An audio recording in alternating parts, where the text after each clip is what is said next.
All right, welcome back, Beardown. Dabears. We are going to be talking about the center position today, and I'm going to be getting into stuff that really started this channel off. This channel started at the end of last year and really picked up steam during the Justin Fields debacle, which obviously know a little bit about what I'm talking about because Justin Fields is absolutely kicking trash. He's got better stats than Pat Mahomes, for crying out loud.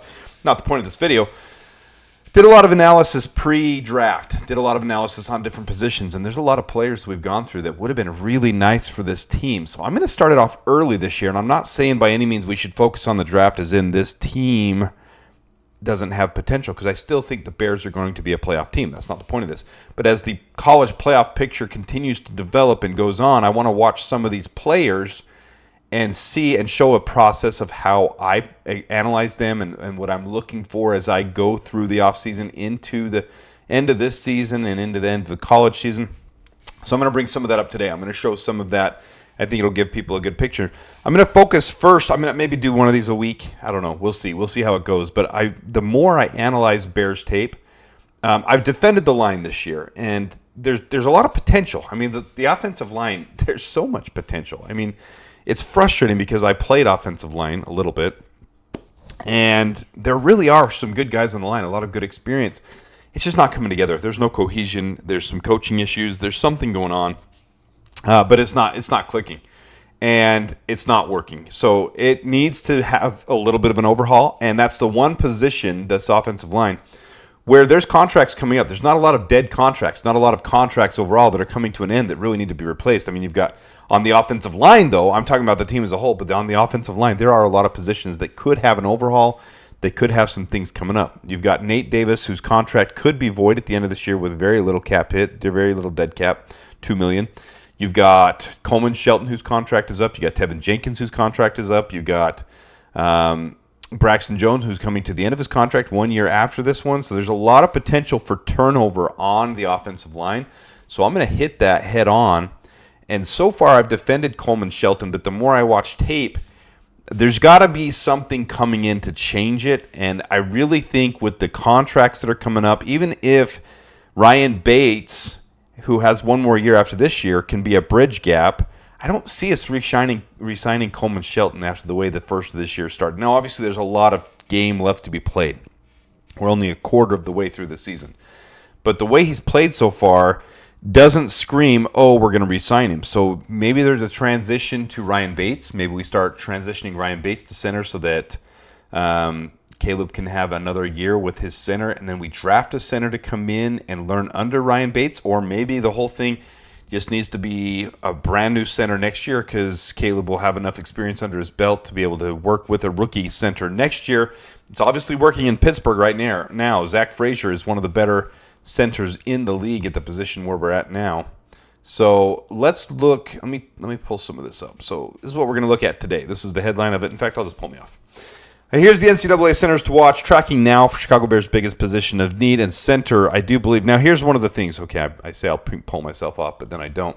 Here's one of the things is as we go through this, the needs are going to be relative to where the draft position is. You're not going to draft a center in the first round. It doesn't happen. Even last year when we said Jackson Powers-Johnson and Zach Frazier were generational talents, were really some of the best centers we've seen come out in the last 5-10 years, and Zach Frazier showing that. Jackson Powers-Johnson has obviously been injured so far, and then he's played a little bit of guard. They've got him positioned at guard, and he's playing okay, but he's coming off an injury, so there's a little leeway flexibility there. But both those guys are really solid. They were both drafted in the second round. Graham Barton, who I wasn't as hot on because of his pass block efficiency, he let a lot more pressures come through. Pressure is one of the biggest things to me that translates from college to the NFL. If you've got to be really elite in college to allow that to transfer to the NFL and be really higher tier and have a good opportunity to change. So here's pass block efficiency, and as long as the Bears continue to be at the bottom of the barrel, you see right now after 4 games the Bears are 24th, but our pass block efficiency is right in the same range as when we were 29th, 26th, 28th, 30th. I mean, it's the same range. We're at 82.6. And then you look at the Panthers, who are at 94.3. I know that's really small for a lot of you guys to see on your phones, but the top of the league here is the Panthers at 94.3 pass block efficiency. And we continue to have issues being in the bottom quarter of the league 29th, 26th, 24th, because we're always at 82, 83, 81, 80% pass block efficiency. And that doesn't matter if we've got Caleb Williams or Justin Fields. The fact remains we still have weak pass block efficiency. And you look up here and you see Washington at number 2, 90.3 pass block efficiency. Jaden Daniels is having that rookie opportunity. There's a lot of things I can go into on Jaden Daniels. And guys, I have no reason to bash Jaden Daniels, and I'm not bashing him. He's obviously started off very well, and he's playing good football, but it's a very simplified process for him. A lot of screen plays for him and a lot of protection. He's only had 26 pressures on the year compared to Caleb having 47 pressures on the year. That's a significant difference. If Jaden Daniels was on the Bears, I believe Jaden Daniels would be destroyed right now. Caleb was the right fit to be able to adjust to the NFL with the Bears. It sounds sad, and it really is it's a weak observation on my part, but it needs to be pointed out. Really, I don't think Jaden Daniels would be doing okay on the Bears. I don't think Bo Nix would be doing okay on the Bears. Bo Nix, you see there, their pass blocking efficiency is 7th in the league. The Bears are near the bottom of the barrel. You see the teams that are doing well with this low pass block efficiency, it's veteran quarterbacks. You see Minnesota's doing really well, veteran quarterback. Atlanta's doing well, veteran quarterback. San Francisco's doing well, veteran quarterback. It takes a special quarterback to function under this kind of pressure. And we know last week, Caleb, under pressure, under the blitz, third best quarterback in the league under the blitz. And as a rookie, that's really unheard of. And overall, for the entire week, under pressure, he had the best pressure rating in the entire NFL last week. So it's really special what Caleb's doing so far. I'm going to really start highlighting more and more what he's doing, because the league isn't going to give you these types of insights. They're going to tell you Jaden Daniels is rookie of the year and he's amazing and wonderful, and he's not doing bad. I'm not bashing on him. In fact, I was one of the front runners of saying this could be a 2020 draft year where you've got multiple good quarterbacks, where you could have 3 or 4 that are franchise quarterbacks. But the more I go along with this and the more I watch tape over and over again, guys, I watch a ridiculous amount of tape. It's something I've learned to do with this channel, is just watch more tape than I can handle so that I can pick things up the 4th, 5th time around. I'm watching this line, and this line is the liability that's holding this team back. I really believe this team could be 4-0 if this line was the same as Washington's or Green Bay's or Baltimore's or Indiana's. Like, I really think with this personnel and the protection they could have, it really would adjust a lot quicker. But Caleb's doing fine adjusting. Anyways, I'm spending way too much time on this one section when that's not the focus of this whole video. So for this, I want to get into pass block efficiency. That's what I grade these guys on at the college level. So as long as the Bears are this low, we're going to have to keep focusing on it. And I did that last year. Top right here, you see Zach Frazier. In his 2-year average, he allowed 1 sack, hit, or hurry, or pressure, otherwise known as, every 46.5 plays. That's a ridiculously high level. In the NFL, I want my center to be around every 20 to 25 plays to be a high caliber guy. Now, this is at the college level, so it's a whole different story, but still, that's very high. Then you look at Jackson Powers Johnson. He was 213.33 plays between his sack. He just did not allow pressures ever. You see the blue there on his senior year at the top, 90.4 pass blocking grade. And I want to see, and I go back to Zach Frazier, I want to see guys that have those greens and those blues in college all the way across. Entire offensive grade, run blocking, and pass blocking. I want to see a level kid who can be able to be equal and good at every aspect of being an offensive lineman. So that's what I'm looking for when I go through these guys. And that's why Jackson Powers Johnson and Zach Frazier stuck out. I saw some weaknesses on Graham Barton, so that's why I didn't highlight him, but he obviously went as the highest center that was drafted in the draft last year. In fact, last year, let's go over here first. Let's skip this one, come back to it. Here's last year, and here's the Bears picks at the top. So here's the Bears picks that we have next year: 1st, 2nd, 2nd, 3rd, 3rd, 4th, 5th, 7th. And that's assuming Ian Cunningham gets hired as a GM, which there's a lot of buzz around him doing that. And then Justin Fields continues to be the starter for Pittsburgh, which there's no reason to believe he wouldn't stop being the starter. So we should get a 4th rounder instead of a 6th rounder. And this is all relative to the fact of where we're looking at this. I still don't think everyone wants the first 3 picks to be on offensive linemen at this point. It's not really the smart way to go about it, because your centers are usually picked in the 2nd, 3rd round. And you look at last year, look below at the bottom, 126 Graham Barton, 212 Jackson Powers Johnson, 219 Zach Frazier, 3'9", Cooper Beebe, who was drafted as a guard but is now playing as the starting center for the Dallas Cowboys. 4'17", and there's a lot more centers than this. I'm just highlighting some of the ones that we highlighted on the channel. And then you see the little asterisk. The asterisk means they're a starter now.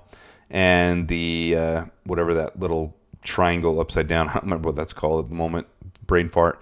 That means they were injured, but they should be a starter. But now Jackson Powers-Johnson isn't injured. He's just playing guard for the Raiders, and there's no great option. They eventually should move him over to center, but we've got a lot of draft picks. So I wouldn't expect, with the amazing defensive line class that's in the first round next year, and then maybe if so many people are taking defense, we'd take one of the top tackles that might otherwise not get taken, maybe a tackle in the first round.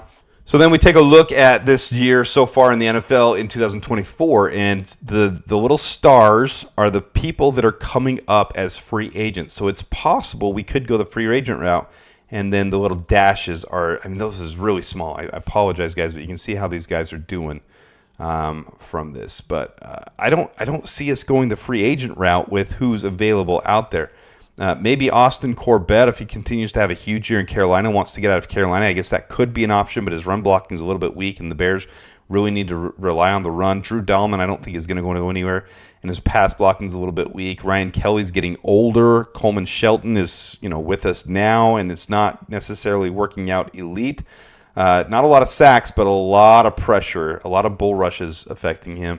And then Connor Williams isn't quite back to complete health yet. Maybe once he's up and going, we could try to sign him from the Seahawks, but I don't know if he wants to keep jumping around team to team to team. He might want to re-sign with the Seahawks, so we'll see what happens there.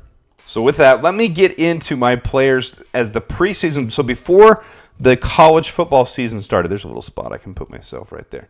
So before the college football season started, these are the guys that I had listed out, and I have this for each position. So that's what I say. I'm going to start a little bit as we go through this season. I'll start a little bit on each of these and kind of track where they're going and show you guys how I track it through the year. And then as we get into the off season, I'll show who my favorites are. I don't go off of where they have them ranked on Draft Buzz or Draft Tech or Walter Football. I don't go off their rankings. I look at the guys from last year. I go into the PFF stats. I look at their stats, how much pressures they allowed. I go into their size and obviously their draft year, where they sit. A lot of people are talking about, what's his name? The Alabama center. He's not even draft eligible this year. What's his name? They have him as the number 1 rated kid, but he's undersized to me, so he's not even on my board. He's not going to fit the Bears because the Bears really need to draft a center this year. So these are the guys that I have. Bryce Foster was with Texas A&M last year. He is with Kansas this year. Jake Slaughter from Florida. Connor, and these are the guys from left to right on the bottom. So Bryce Foster, Jake Slaughter, then Connor Tollison from Missouri, Jonah Monheim from USC, and Jared Wilson from Georgia. And then up top here above, I've got the next 4 who are kind of my next ones to watch beyond those 5. Seth McLaughlin, who transferred from, was it Alabama? I don't remember off the top of my head, but he's a transfer to Ohio State, 5th-year senior. Zeke Corral at NC State, Eli Cox at Kentucky, and Jake Major. So let me show you how we're going a fourth of the way through the college football season, where I'm going to show you the guys who have really impressed me so far. So let me take me off. And there should be a couple more on this list. In fact, there's a couple from that list I just showed you. Jake McLaughlin should be on there.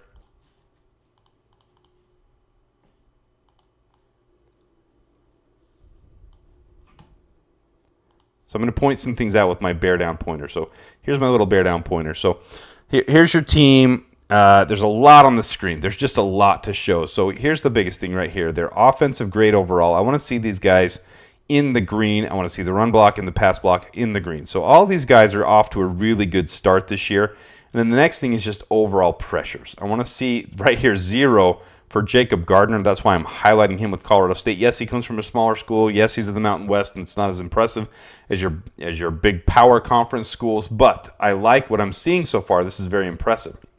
And then the penalties down at 0.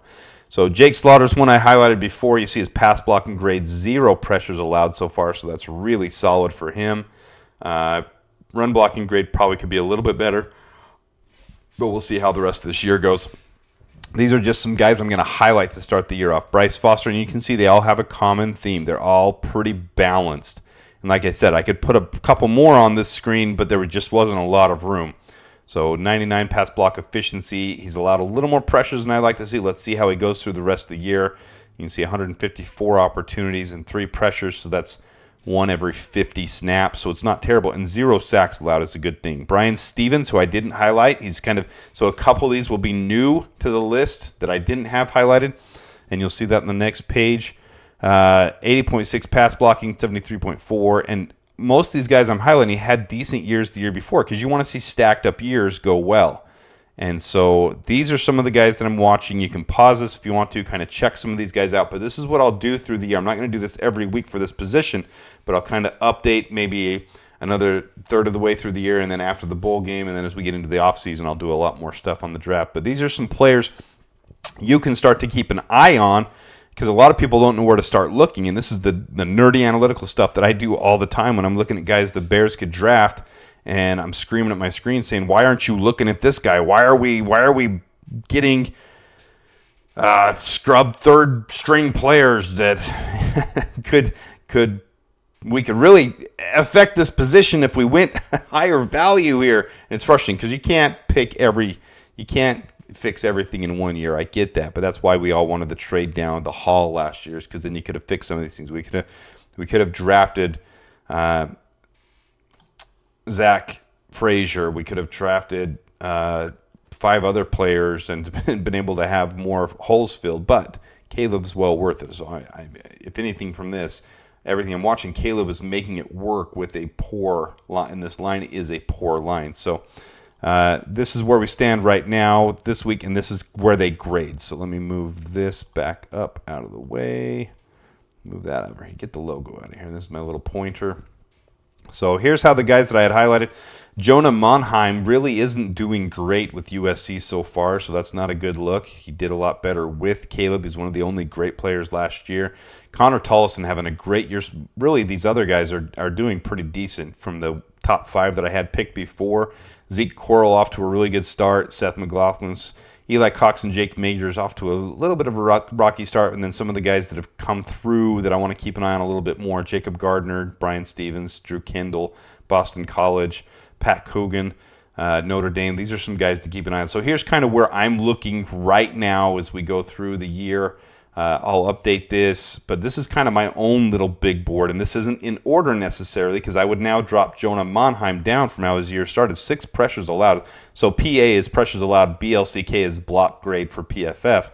61.6 blocking grade. Overall offensive lineman grade of 61.6 is not cutting the mustard. That's not someone that I would even want to entertain drafting. And 6 pressures allowed is not someone that I'm real excited about either. Eli Cox and Jake Majors also taking a step backward. So this isn't in order of my draft board. This isn't how I would draft them in order, but this is kind of how I track it. Now, if I were to make a top 5 moving forward, it'd probably be Jake Slaughter, number 1, Connor Tollison, maybe number 1 instead. Those 2, 1, 2, and then Bryce Foster still up there. Jared Wilson still up there. And I'd probably bump up in Zeke Corral or Brian Stevens or Drew Kendall, throw some of those guys. So these are, I'll keep tracking it through the year, but this is what I track and this is what I look for. So there's just a couple names for you guys to keep your eyes on as we go into midway through the college football year. Some eyes that you can keep your eyes on as you watch some of the games, and you can say, hey, I saw Adam pointed this guy out. I'm going to keep an eye on him. And I'll keep an eye out through the year. And as we get to the draft, I'll let you know how my opinions change because Bryce Foster was my number 1 this year. I mean, come hell or high water. I mean, most analysts have him in the 3rd, 4th, 5th round, and I think he's 2nd round, 3rd round quality. It's just going to come down. There's a lot of steps between now and then. They got to finish the year out, have a whole body of work. Then they got to do the whole combine and the Senior Bowl and all the other stuff, and there's a whole process to it. And then you see these guys rank and analyze their guys up to the draft, and then we get a clearer picture. But a couple of these guys really stand out to me that I would take in the 2nd or 3rd round as long as they continue to improve and develop, and that's a big part of what their final year of college is. So just a couple of guys to keep your eyes on. We can reference back to this video a little later on, but this is kind of how I track it as we go throughout. So I'll keep doing that. I'll keep you guys informed on other positions as well. I started with the centers because this is a position I really think whether we retain someone or whether we sign someone, you still need to draft someone to be able to learn and develop underneath and develop that position so we have depth. We haven't drafted a center forever at a high value, so the Bears need to do it. So With that, hope you guys enjoyed. Let me know your thoughts in the comments. Until next time, bear down and dabears.